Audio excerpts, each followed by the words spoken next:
love that joke. My dad was the worst driver in the history of driving. It's amazing to me that he didn't die many, many, many times over, driving us, himself, family around.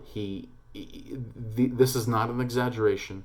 We missed an exit one time when we were in Los Angeles on the freeway. I think we were on the 101. I'm not 100% sure. We missed the exit. My dad put the car in reverse. This is not an exaggeration. He put the car in reverse on the 101 and backed up to the exit, which is around a curb. And somehow, some way, we did not all die in the car with my mom screaming at him about how he shouldn't be doing that, and Dad didn't care. There was also a time when we were driving in Tennessee where Dad was driving and we were all talking about something.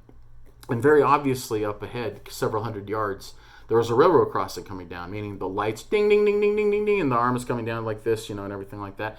And Dad's not slowing down. And we're getting closer and closer, and Mom's saying, Danny, Danny, Danny, Danny! If I... like inches from the arm, he had no idea. I mean, his brain turned off. I wish I could say that was an uncommon occurrence, but anytime, and if you rode in a car with Dad, you know exactly what I'm talking about. You were taking your life in your hands because he didn't pay attention to anything. He didn't use his mirrors. It's amazing he didn't die all the time. My dad loved to dance.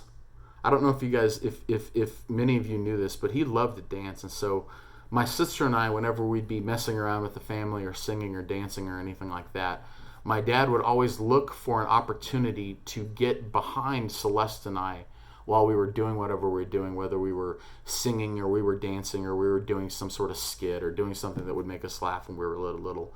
But my dad would find the opportunity to stand up on a mantle or whatever and drop his pants and just show his tighty-whities and dance around. He thought that was the funniest thing. He also really loved, if Celeste and I were doing something, he also loved to moonwalk behind us, except his moonwalk, I'll try to do this. His moonwalk, he would do this weird thing with his arms where he'd be going back on the moonwalk.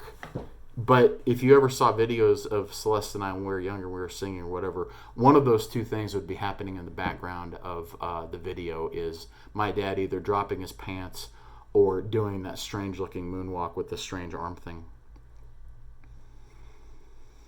My dad would only watch about 20% of any movie he ever started. So he'd watch 10%, the first 10% of the movie, and Dad was one of those that would always say, who's he, what's he doing, and why is he doing that? Then he'd fall asleep, and then he'd wake up at the end to see the end of it. But two of the movies that he loved and that he quoted with me all the time was my very favorite movie of all time, which is called Raising Arizona, and Monty Python's Search for the Holy Grail. We would quote those movies incessantly to each other, and the line in Raising Arizona of the man saying, "Son, you got a penny on your head," would make my dad laugh every time. And now that I'm thinking about it, it still makes me laugh. It still makes me laugh too. Okay, this is a weird one, but my dad hated having his toes touched. So if you really wanted to make my dad upset, if he had his shoes off, you would grab or mess with his toes or his toenails. And it would cause him so much, grief or pain or whatever, that he wouldn't even try to defend himself. All he would do is scream if you grabbed his toes, and he'd threaten you by saying no birthday presents or no Christmas. When I was young, my dad would throw a football with me all the time. And like I mentioned earlier, my dad was a baseball and softball player, so he actually had a pretty good arm. But the football that my dad bought me when I was that age, it was actually a wiffle football. So it was a hard plastic football with holes in it. And we'd go out into our front yard during halftime of Broncos games or sometimes during commercials. And my dad would whip that ball at me as hard as he could to try to get me to get used to being able to catch a ball that's thrown hard. And my dad would always say, if it hits you in the hands, you have to catch it. And I would get so angry because he'd throw it so hard and it would just sometimes bounce off my fingers, especially if it was cold plastic, bouncing off my little hands or whatever. But I got to be pretty good at catching a football. And you know what? As I coach my son playing football now, flag football, what do you think I tell my son? Canaan, if it touches your hands, you have to catch it. Part of my dad's disease, this Guillain-Barré, which I absolutely hate, my dad had the recurrent form of it. So he first had his first Guillain-Barré attack when I was in high school. And part of the recovery for Guillain-Barré would make my dad, his mouth would droop just a little bit, and it would make chewing and swallowing things particularly difficult. So he'd often get choked. Just during a meal, it would be not a rare occurrence for him to get choked all the time. So one time he was getting choked particularly hard, and he was choking, and he looked at my mom and he said, "Hit me on the back." And my mom reared back, boom, hit him as hard as he could, and he just crumbled. He just crumbled underneath her arm, underneath her hand. He said, "Don't ever hit me in the back again."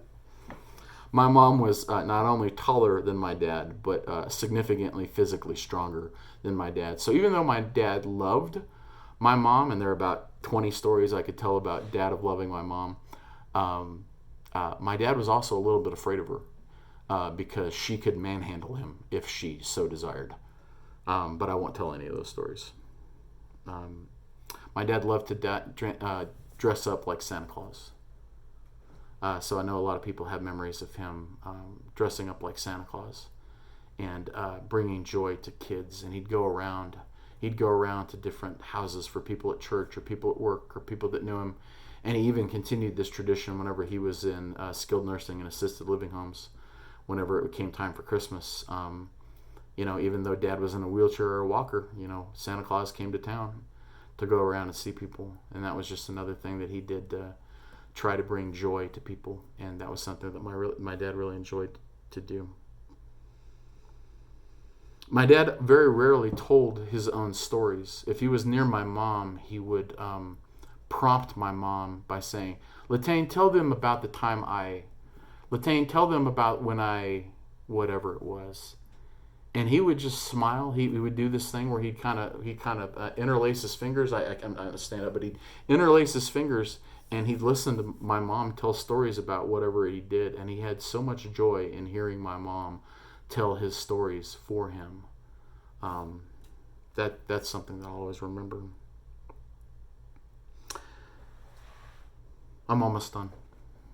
My daughter's middle name is Danielle.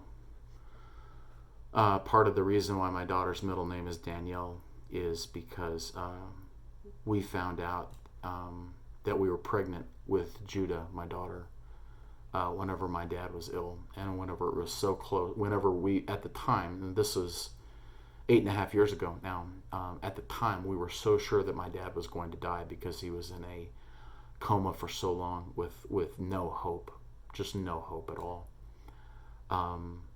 So that was my way to honor my dad, was by my daughter's middle name being Danielle in his honor.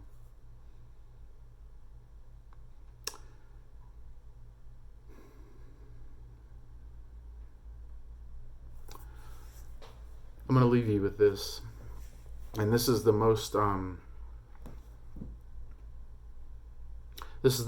thing I'm going to tell you about my dad. The greatest lesson that he ever taught me as a son was that Scots don't quit. He was told that by his father, Virgil. And his father, Virgil, had a lot of brothers. And one thing that the Scott boys were known for was for their tenacity of doing something, and whenever they did it all the way, and they didn't quit. And so whenever I had hard things in my life growing up, things that I did not want to deal with or did not want to accomplish or did not want whatever it was, I thought it was too hard. My dad would tell me, Scots don't quit.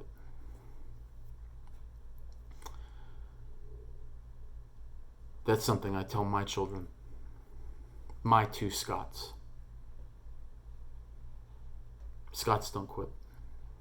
That's something I hope that my cousins,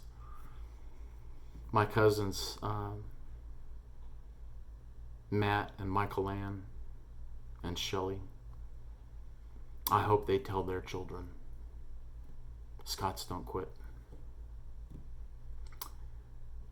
Are you our friend? Scots don't quit.